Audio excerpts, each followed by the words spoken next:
Queridos de Deus, é uma alegria poder, mais uma vez, estarmos aqui para juntos cultuarmos, exaltarmos, bendizermos, nos derramarmos na presença do nosso Deus.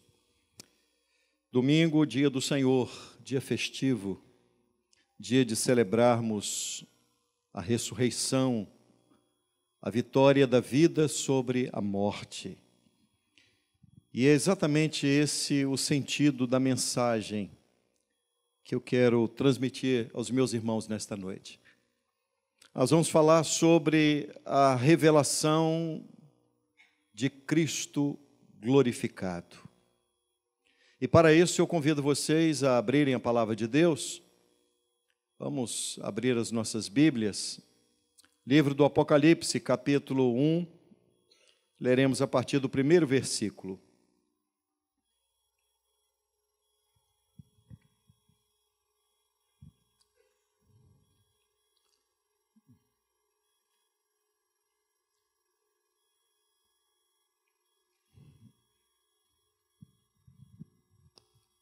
Eu vou, antes de nós lermos o texto, acho que alguns irmãos perceberam que eu estou andando meio a lá Jacó, né? Fui tocado na juntura da coxa também, exatamente aqui. Mas eu não digo que é coisa da idade não, porque a gente é jovem ainda, né? Mas alguma coisa parecida com isso. O fato é que nada pode impedir a igreja de adorar o nome do Senhor. Vamos ao texto sagrado. Diz assim a santa palavra de Deus. Revelação de Jesus Cristo, que Deus lhe deu para mostrar aos seus servos as coisas que em breve devem acontecer. E que ele, enviando por intermédio do seu anjo, notificou ao seu servo João, o qual atestou a palavra de Deus e o testemunho de Jesus Cristo, quanto a tudo o que viu. Bem-aventurados aqueles que leem e aqueles que ouvem as palavras da profecia e guardam as coisas que nela estão escritas, pois o tempo está próximo. João, às 7 igrejas que se encontram na Ásia, graça e paz a vós outros, da parte daquele que é, que era e que há de vir, da parte dos 7 espíritos que se acham diante do seu trono, e da parte de Jesus Cristo, a fiel testemunha, o primogênito dos mortos, o soberano dos reis da terra, aquele que nos ama e pelo seu sangue nos libertou dos nossos pecados e nos constituiu reino, sacerdotes para o seu Deus e Pai. A ele a glória e o domínio pelos séculos dos séculos. Amém. Eis que vem com as nuvens, e todo olho verá, até quantos o traspassaram, e todas as tribos da terra se lamentarão sobre ele. Certamente, amém. Eu sou o Alfa e o Ômega, diz o Senhor Deus, aquele que é, que era e que há de vir, o Todo-Poderoso. Eu, João, irmão vosso, e companheiro na tribulação, no reino e na perseverança em Jesus, achei-me na ilha chamada Patmos, por causa da palavra de Deus e do testemunho de Jesus. Achei-me em espírito no dia do Senhor, e ouvi por detrás de mim grande voz, como de trombeta, dizendo: o que vês? Escreve em livro e manda às 7 igrejas: Éfeso, Esmirna, Pérgamo, Tiatira, Sardes, Filadélfia e Laodiceia. Voltei-me para ver quem falava comigo, e voltado vi 7 candeeiros de ouro. E no meio dos candeeiros, um semelhante ao Filho do Homem, com vestes talares, e cingido à altura do peito, com um cinto de ouro. A sua cabeça e cabelos eram brancos como a alva lã, como a neve, os olhos como chamas de fogo, os pés semelhantes ao bronze polido, como que refinado numa fornalha, a voz como voz de muitas águas. Tinha na mão direita 7 estrelas, e da boca saía uma afiada espada de 2 gumes. O seu rosto brilhava como o sol na sua força.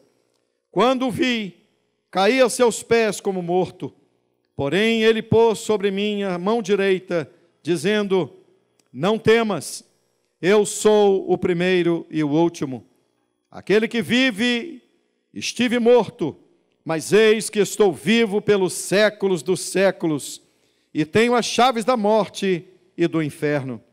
Escreve, pois, as coisas que viste, e as que são, e as que hão de acontecer depois destas. Quanto ao mistério das 7 estrelas que viste na minha mão direita, e aos 7 candeeiros de ouro, as 7 estrelas são os anjos das 7 igrejas, e os 7 candeeiros são as 7 igrejas. Até aí, queridos. Meus amados, eu vou procurar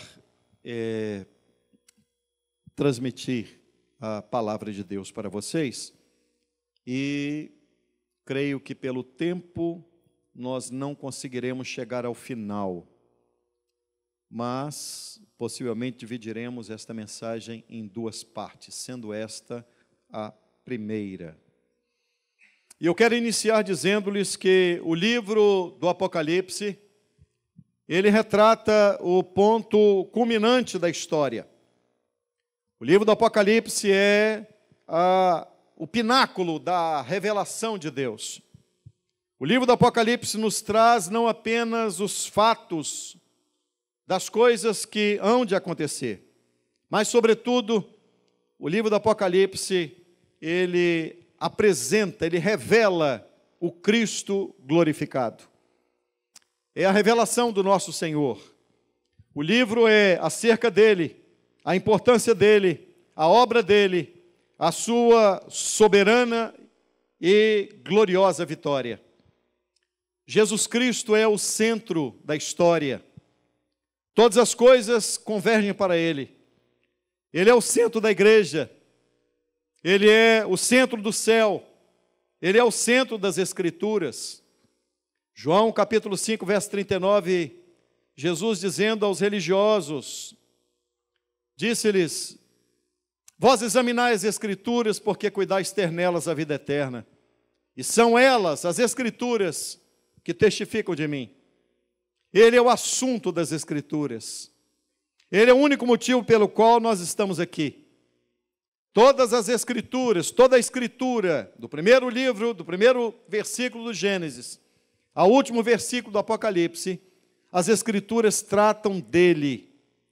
Ele é o assunto. Quando nós abrimos o livro do Gênesis, Gênesis 3,15, a Bíblia diz que da semente da mulher nasceria aquele que esmagaria a cabeça da serpente. Ali está profetizado a grande vitória de Jesus sobre o diabo, sobre o pecado, sobre o mundo.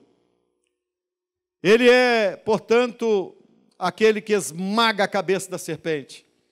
Ele é o descendente de Abraão, e nele são benditas todas as famílias da terra. Ele é a brilhante estrela da manhã. Ele é a nuvem que, quando o povo de Israel caminhava no deserto, ele também é a coluna de fogo para que Israel não deixasse de caminhar à noite. Ele é o maná que caiu do céu. Ele é a rocha que foi ferida e brotou água. Ele é o tabernáculo. Ele é a arca da aliança. Ele é o sacerdote. Ele é a vítima. Ele é o assunto das Escrituras. Ele é o remidor. Ele é aquele que se deu, se entregou espontaneamente no meu lugar e no seu lugar. Toda a Escritura trata dele. Ele está representado em toda a Bíblia. Ele é o Cordeiro da Páscoa. O livro do profeta Isaías diz que ele é um homem de dores. O livro do profeta Isaías vai demonstrar exatamente quem é a pessoa de Jesus, a sua obra vicária. E quando nós abrimos o Novo Testamento, nós vemos que o Novo Testamento também, o assunto é Ele. Deus não tem outro assunto para tratar conosco, senão Cristo. O assunto do Novo Testamento é Ele. Ele é o Messias prometido. Ele é o Filho de Deus. Ele é o Verbo que se fez carne. Ele é o pão da vida. Ele é a luz do mundo. Ele é a porta das ovelhas. Ele é o bom pastor. Ele é a ressurreição e a vida. Ele é o caminho, a verdade e a vida. Ele é a videira verdadeira. Ele é o amado da nossa alma. Ele é a nossa paz. Ele é a nossa alegria. Ele é a nossa esperança. Ele é o alfa, Ele é o ômega. Ele é o princípio e o fim. Ele é o que é, que era e o que há de vir. Ele é a razão de nós estarmos aqui. Ele é o soberano de toda a terra. Rei dos reis e Senhor dos senhores. Esse é o nosso Salvador. Esse é o único motivo de nós estarmos aqui, a pessoa gloriosa de Cristo. Este livro, portanto, apresenta quem Ele é. E não apenas isso, mas a obra que Ele faz. E nós só estamos de pé por Ele. É importante que nós, como igreja, tenhamos a consciência de quem Ele é, porque isso é de suma importância para estarmos de pé, para permanecermos de pé, para avançarmos no meio das lutas, das provas. O livro do Apocalipse, ele foi escrito em dias sombrios. Eu lembro aos irmãos que, tempos antes, Nero colocou fogo em Roma e atribuiu tal fato aos cristãos. E houve uma perseguição terrível naquela época. A época em que este livro foi escrito, o imperador de Roma era Domiciano. E Domiciano foi conhecido como Nero Redivivo. Tamanha a maldade e a maneira como ele perseguiu a igreja. Se nós olharmos a história da igreja, ela relata que João era a última lâmpada apostólica. Os demais apóstolos, eles haviam sido mortos e mortos pelo viés do martírio. A igreja estava sendo massacrada. João, o apóstolo, já estava idoso, adiantado em idade. Ele era pastor da igreja de Éfeso quando, por ordem de Domiciano, ele é lançado em uma prisão, em uma colônia penal, uma ilha chamada Ilha de Patmos, uma ilha escarpada no mar Egeu. E então João é levado para essa ilha. Aparentemente, era uma pá de cal sobre a igreja. A última lâmpada apostólica agora, já idoso, estava preso, sendo ali trabalhando em trabalhos forçados. Meus amados, quando as coisas pareciam que já não tinha mais solução, a igreja sendo dizimada, e é então exatamente nesse momento, em Patmos, que João, ele tem aquela que é a grande experiência, a gloriosa experiência. O texto sagrado que lemos diz, primeiro versículo, revelação de Jesus Cristo. Esse é o objetivo, revelar quem Ele é, qual é a sua obra, a sua soberania e a maneira gloriosa como Ele se revela. Revelação de Jesus Cristo, a qual Deus deu a João, para mostrar aos seus servos. O livro do Apocalipse tem um objetivo. A igreja precisa tomar ciência do livro do Apocalipse. É para mostrar aos servos. É para que a igreja seja impactada com aquilo que está escrito aqui. É para que conheçamos e entendamos que o nosso Deus é o dono de todas as coisas. As coisas não estão à deriva da sua vontade, irmãos, como muitas vezes parece ser. E João escreve nesse primeiro versículo, ele diz, revelação de Jesus Cristo, a qual Deus deu a João, para mostrar as coisas que em breve devem acontecer. O livro do Apocalipse é uma apresentação das coisas que devem acontecer.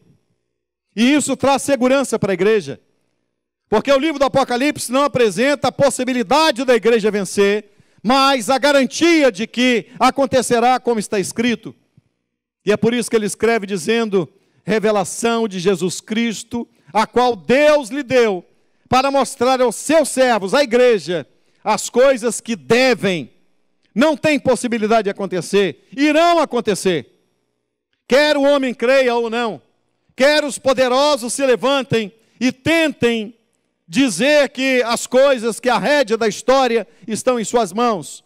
Mas a Bíblia nos garante uma coisa: as coisas que aqui estão escritas devem acontecer, irão acontecer. Deus é o Senhor da história. Deus é o dono de todas as coisas. Apesar dos homens poderosos acharem que eles podem com uma canetada resolver as coisas, mas as coisas não se resolvem assim. Apesar dos homens poderosos acharem que basta apertar um botão e ele dá a solução para uma guerra, com uma guerra nuclear, e ele explode o mundo. Mas creia, por mais que existam homens loucos, por mais que existam homens nos dias de hoje ensandecidos, movidos por vaidade, por arrogância e prepotência, e acham que podem fazer alguma coisa, a palavra de Deus nos garante: as coisas que aqui estão escritas devem acontecer, irão acontecer. Quem tem as rédeas da história não é o homem, mas é Cristo. Ele é o Senhor da história, Ele é o dono da história, Ele é o Senhor dos senhores, Ele é o Rei dos reis, Ele é o Todo-Poderoso. E Ele, através do seu anjo, notificou a João, o qual atestou da palavra de Deus e do testemunho de Jesus Cristo. Irmãos amados, a experiência que João teve na ilha de Patmos tinha um objetivo: transmitir à igreja uma certeza: as coisas irão acontecer como estão escritas. E João atestou da palavra, João atestou do testemunho de Jesus Cristo, quanto a tudo que viu. E o texto sagrado ainda diz: bem-aventurados aqueles que leem e os que ouvem as palavras desta profecia, e os que guardam as coisas que nela estão escritas. É importante que o nosso coração esteja aberto para guardarmos um valor glorioso. Nós vivemos dias difíceis, queridos. Nós vivemos no mundo uma instabilidade. Nós vivemos no nosso país sem sabermos para onde irá o nosso país, que rumo irá tomar a nossa nação. Guerras explodindo em todo lado. Guerra da Ucrânia com a Rússia. Muitas guerrilhas no continente africano. Inúmeras. O Hamas e toda Hezbollah e tantos outros terroristas, grupos terroristas que pessoas que aparentemente deveriam reprovar aquela atitude, levantam bandeira para defender esse tipo de gente. Vivemos um verdadeiro caos. Estamos vivendo à beira de um caos. Mas eu quero lhes garantir uma coisa: as coisas que aqui estão escritas irão acontecer. Irão acontecer. Bendito seja Deus. Guarde as palavras da profecia deste livro. Ouça, conheça, guarde no seu coração. João vai escrever dizendo, verso 5: e da parte de Jesus Cristo, a fiel testemunha. Quem é o nosso Salvador? Quem é Ele? Quem é o nosso Deus? Quem é Jesus Cristo? Ele é a fiel testemunha. Se existe uma coisa maravilhosa na palavra de Deus, é que a palavra testemunha é martúrio. Isto é, aquele que fala, mas por falar, por testemunhar, ele sofre o martírio. O que eu quero dizer-lhes é que Jesus, ele não é apenas o profeta, ele é a profecia. Ele não é apenas o mensageiro, ele é a mensagem. Ele é a fiel testemunha. Ele é a última palavra de Deus para mim e para você. A carta aos Hebreus diz que, havendo Deus outrora falado de muitas maneiras e em muitas vezes pelos pais, através dos profetas, a nós falou-nos pelo Filho. O Filho está presente para falar à igreja. É a última palavra de Deus para a sua igreja. E ela vem pelo Filho. E a Bíblia diz: a quem constituiu o herdeiro de todas as coisas, e pelas mãos dele foi feito tudo o que existe. A esse Jesus a glória, a honra, a força e o poder. Ele é o Todo-Poderoso. Eu quero dizer-lhes que a última mensagem que Deus tem para o homem é Cristo, e Cristo glorificado. Ele é a mensagem de Deus. Ele é o que Deus tem para você. Ele é a razão de nós estarmos aqui. Mas a Bíblia também diz que Ele é o sacerdote.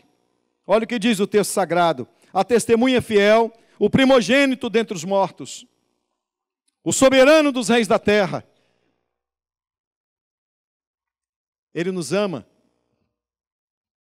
Você sabe o que é maravilhoso? É que Jesus, Ele não é apenas o sacerdote, mas Ele também é o sacrifício.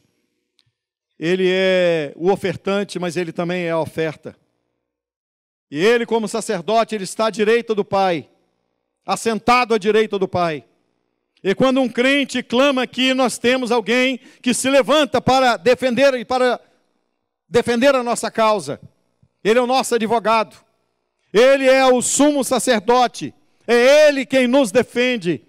E Ele não defende a nossa inocência. Ele defende culpados.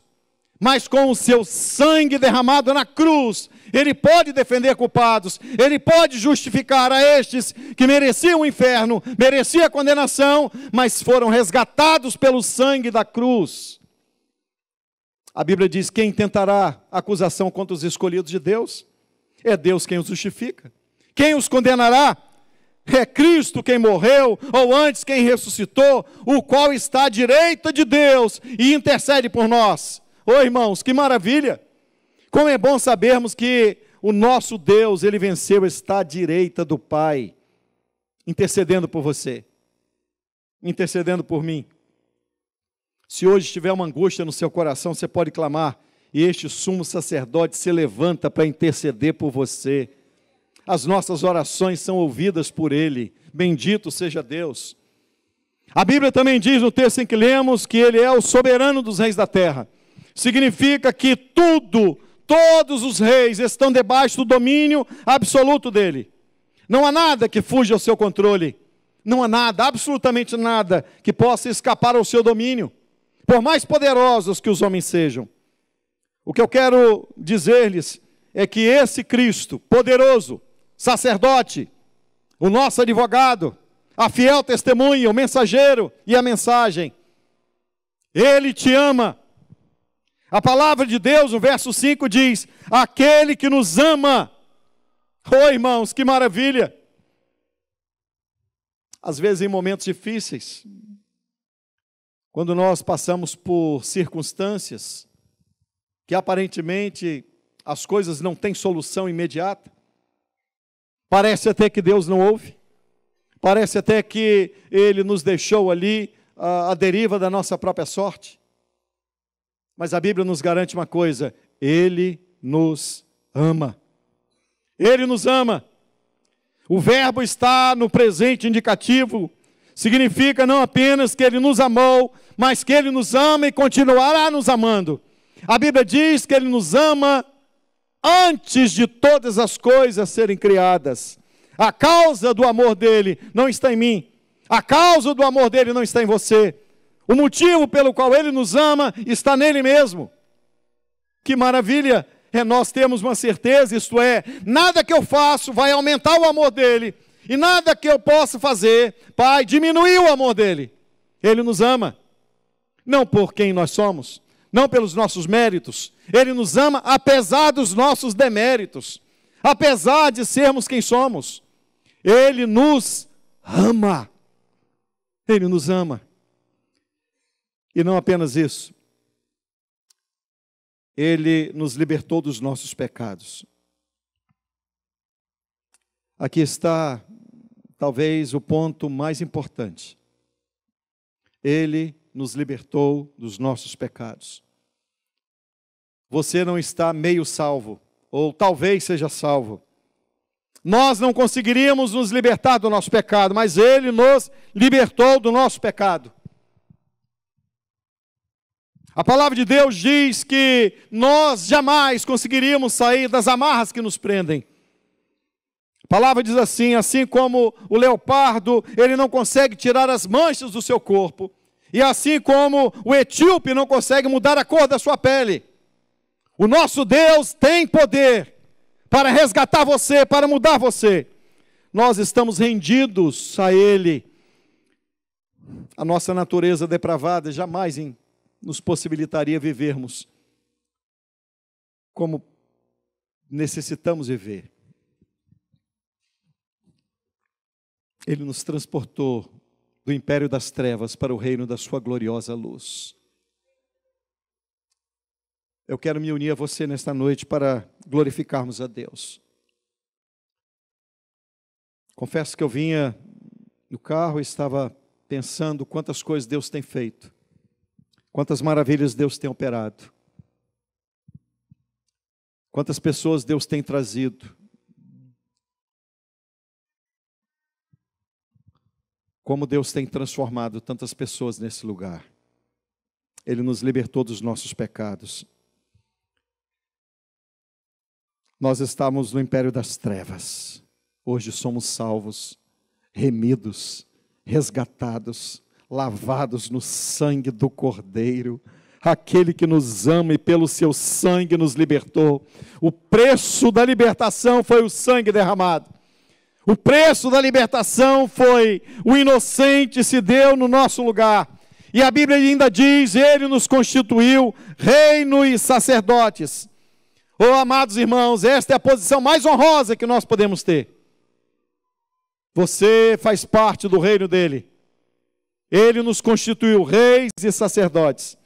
Não tem nada que o mundo possa nos oferecer mais glorioso do que o que Cristo nos oferece ao nos resgatar.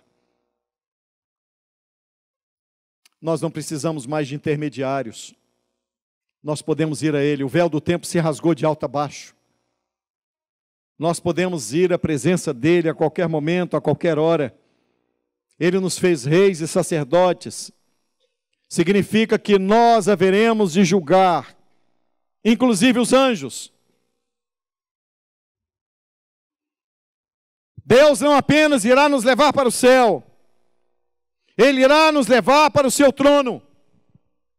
A Bíblia chega a dizer, no texto sagrado, no livro do Apocalipse, ele diz, quem vencer se assentará comigo no meu trono, como eu venci e me assentei com meu Pai no seu trono. A igreja vai se assentar com Cristo no seu trono. Deus não vai apenas levar você para o céu, Ele vai levar você para o trono daquele que reina para todos, sempre, sempre e sempre. E nós julgaremos os anjos. Oh, amados irmãos, e eu quero aproveitar esse momento para que, como João escreve no verso 6, ele constituiu o rei e sacerdote para o seu Deus e Pai. E João depois de dizer isso, ele diz, a Ele glória e o domínio pelos séculos dos séculos. Diante de uma afirmativa tão gloriosa, eu quero com você parar por um instante e dizer, a Ele glória, a Ele o domínio pelos séculos dos séculos. Eis que Ele vem com as nuvens. Oh, glória a Deus! Ele vem com as nuvens e diz as Sagradas Escrituras, e todo olho verá, até quantos o traspassaram, e todas as tribos da terra se lamentarão sobre ele. Certamente ele virá. Jesus virá. Com poder e grande glória ele virá. Se existe algo maravilhoso para a igreja, é uma certeza. Aqui não é o nosso lugar. Nós estamos apenas por um momento aqui. Em breve ele virá. E quando ele vier, ele vai transformar o nosso corpo abatido em um corpo glorificado semelhante ao seu. A Bíblia diz, como ele é, nós também seremos. Receberemos um corpo glorificado. Aquele dia será magnífico, glorioso. Jesus virá, creia. Ele virá pessoalmente. Lembra vocês que no livro de Atos dos Apóstolos, quando os apóstolos estavam juntos e de repente o Senhor Jesus começou a ser assunto aos céus, anjos se colocaram ao lado deles para dizer-lhes: ele, assim como vocês o viram subir, ele voltará outra vez, isto é, ele voltará pessoalmente. Ele voltará pessoalmente. E o texto que lemos diz: ele voltará visivelmente, isso é, todo olho verá, até aqueles que os traspassaram. Quando vier os mortos, quando ele vier, diz a Bíblia que haverá a ressurreição dos mortos. Uns ressuscitarão para a glória eterna e outros ressuscitarão para a condenação eterna. Até aqueles que o traspassaram verão com seus olhos Cristo vir na glória. Os reis, os poderosos, todos que achincalharam ele. Aqueles que nessa Olimpíada achincalharam o nome dele, também o verão vir com poder e grande glória. Ele virá pessoalmente e ele virá visivelmente. E toda língua haverá de confessar que Jesus Cristo é o Senhor. Ele também virá, voltará audivelmente. A Bíblia diz: ao ressoar da trombeta de Deus, ouvida a voz de arcanjo, a volta de Jesus será o fato público na história.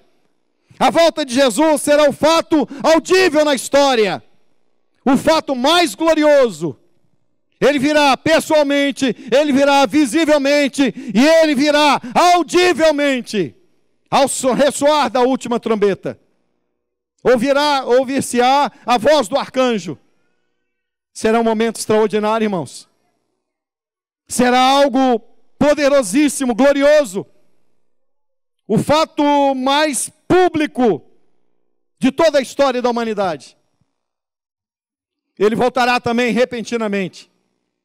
A Bíblia diz que assim como um relâmpago sai do Oriente e se mostra no Ocidente, assim será a vinda do Filho do Homem.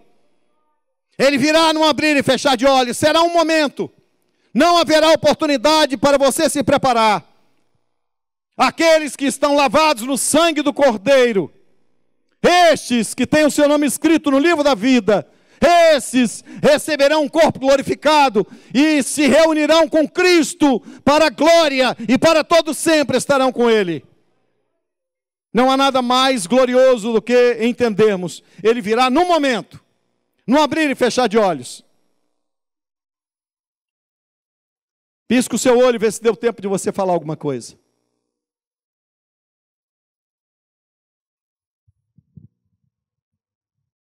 Eu lembro a vocês a parábola da candeia. Quando o noivo viu, quando ele veio, haviam 5 que tinham azeite na candeia e as outras 5 não tinham. Hoje é dia de Deus derramar óleo aqui, de encher as candeias que estão aqui, de encher os corações que estão aqui, porque Ele virá. E será num abrir e fechar de olhos. Não há como se arrepender de última hora.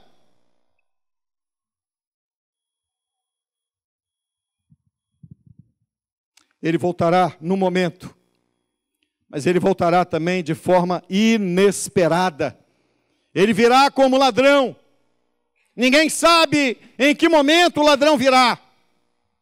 Ele virá exatamente de forma inesperada. Aquele dia e hora, ninguém sabe. Apesar de algumas religiões buscarem fazer cálculos para saber que dia Jesus vai voltar. Há um tempo atrás eu até ouvi um cidadão dizendo que Jesus deve voltar por agora. Não estipulou uma data. Louco. Aquele dia e hora ninguém sabe, porque ele virá como ladrão inesperadamente. Mas ele também virá inescapavelmente. Assim como a mulher que está grávida, diz a carta aos Tessalonicenses, a mulher não está meio grávida. Se ela está grávida, ela vai dar à luz. Então, o momento em que nós vivemos é o momento que antecede o grande e glorioso dia do Senhor. Ele virá inescapavelmente. Ele virá. Nada e ninguém poderá deter a vinda de Jesus. E ele virá vitoriosa e gloriosamente. A Bíblia diz que ele virá com seus anjos. A Bíblia diz que ele virá com os santos. A Bíblia diz que ele virá montado num cavalo. A Bíblia diz que ele virá com vestes salpicadas de sangue. E na sua coxa vai estar escrito: Rei dos reis e Senhor dos senhores. É assim que ele virá, vitoriosa e gloriosamente. Jesus Cristo virá. Hoje é dia de você encher o seu coração do Espírito Santo. Hoje é dia de você se derramar diante de Deus. Hoje é dia, não é amanhã, não é depois, é agora. É agora, é hoje. Eis que vem com as nuvens e todo olho verá. Até quantos o traspassaram, e todas as tribos da terra lamentarão sobre ele.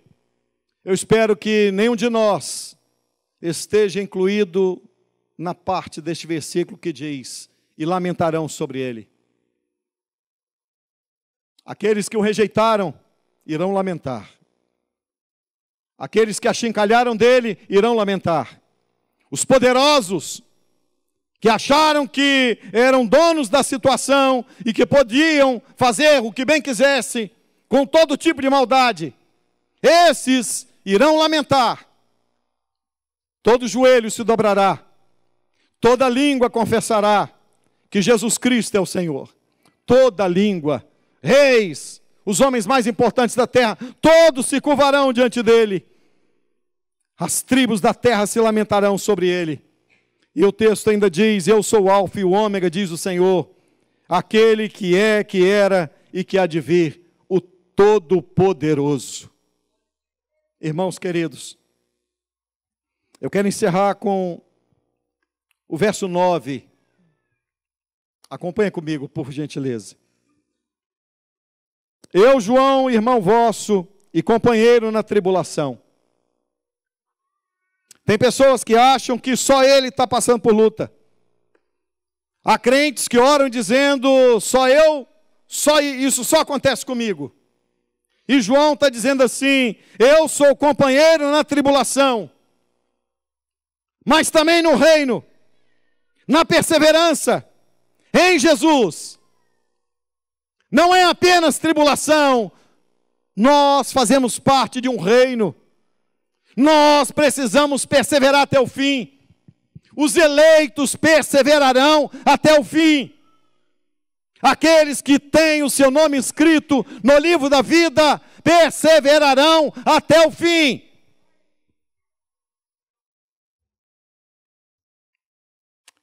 E o mais maravilhoso, sabe o que é desse texto, no verso 9?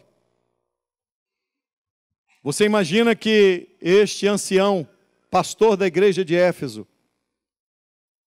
agora, numa colônia penal, ele escreve dizendo: achei-me na ilha de Pátimos por causa da palavra de Deus e do testemunho de Jesus Cristo. Esse é um exato entendimento do crente que compreendeu quem é Jesus. Achei-me na ilha de Pátimos por causa da palavra de Deus e do testemunho de Jesus Cristo. João não estava dizendo assim: olha, eu estou em Pátimos por um decreto de Domiciano. Domiciano não manda na igreja. Os homens mais importantes não mandam na igreja. Aqueles que têm a caneta na mão para prender e para fazer o que quiser, não mandam na igreja. João estava dizendo assim: eu estou na ilha de Pátimos pela palavra de Deus e pelo testemunho de Jesus Cristo. João está dizendo, estava na agenda dele, isso, estava preparado para que eu viesse aqui. E se você hoje está em Pátimos, se você tem enfrentado lutas e provas, e aparentemente você não vê solução, saiba que Pátimos pode ser apenas o trampolim para que você veja a glória de Deus. Foi exatamente em Pátimos que João foi arrebatado, e ele viu o Senhor, o Todo-Poderoso. E quando ele foi arrebatado, o Senhor o chamou dizendo: sobe cá, João. Deus faz assim com o crente. Muitas vezes você está em Patmos, na luta, na aflição, sem compreender. Mas saiba de uma coisa, a sua vida está segura nas mãos do Senhor. João estava dizendo: eu estou em Patmos pela palavra de Deus, pelo testemunho de Jesus Cristo. Ele não escreve lamentando, ele não escreve reclamando, ele não escreve murmurando, ele não escreve dizendo que Domiciano mandou para lá. Não, irmãos, a nossa vida não se resolve nos tronos da terra, a sua vida é resolvida no trono que governa o universo. O Deus Todo-Poderoso é o nosso Deus. As coisas difíceis que acontecem conosco têm um propósito. Você sabe qual é o grande problema do crente? É que ele não tem esse entendimento que João tinha. A luta, por pior que seja, a aflição, por mais que ela tenha esmagado o seu coração. A palavra Patmos quer dizer meu destruidor. Pode ser que você tenha estado e esteja no momento assim, e aparentemente não consegue compreender o motivo. Sabe de uma coisa? Deus permitiu. Deus te conduziu a isso. Tem coisas na vida de muitos crentes que só a luta e a prova para arrancar a casca. Que só os momentos difíceis para dobrar você, para quebrar você, para fazer você compreender que você não pode ter esse ímpeto que você tem. Para fazer você compreender que as coisas não são do seu jeito. Que a sua vida está segura em Cristo. Ele te comprou, irmão. A sua vida não está à deriva. Não são as pessoas que definem o nosso destino. O nosso destino está seguro nele. Se entrarmos em Patmos, entramos por quê? Pela palavra de Deus e pelo testemunho de Jesus Cristo. Foi demitido? É para a glória de Deus. Abriu-se uma porta de emprego? É para a glória de Deus. Fiquei doente? É para a glória de Deus. É pelo poder da palavra dele e pelo testemunho de Jesus Cristo. Quem sabe Deus não fez você ficar doente exatamente para você estar diante de um camarada que ele precisa de ouvir a palavra do Senhor, o Evangelho. Ah, se o crente compreendesse que a missão que ele tem é tudo que de mais valioso ele pode usar aqui na terra. Não perca a oportunidade. Achei-me em Patmos por causa da palavra de Deus e do testemunho de Jesus Cristo. Eu quero dizer a vocês que tudo o que nos acontece tem um propósito. Tudo, absolutamente tudo. O problema é que nem sempre as pessoas conseguem compreender que Patmos não faz parte da agenda de Domiciano, faz parte da agenda de Deus. Que luta, ela não vem porque alguém quis te prejudicar. Que a luta não veio porque alguém virou a cara para você, porque alguém falou mal de você, porque alguém te caluniou, porque alguém te difamou, porque alguém induziu o outro a que uma maldade fosse cometida contra você. Não, não, o crente não. Porque Ele nos ama e com seu sangue Ele nos libertou dos nossos pecados e nós somos propriedade dEle. Se estamos em Patmos, estamos pela palavra de Deus e pelo testemunho de Jesus Cristo. Que Deus te abençoe e que você compreenda e aprenda que momentos difíceis apenas foram postos na nossa vida com um objetivo: revelar a glória dele.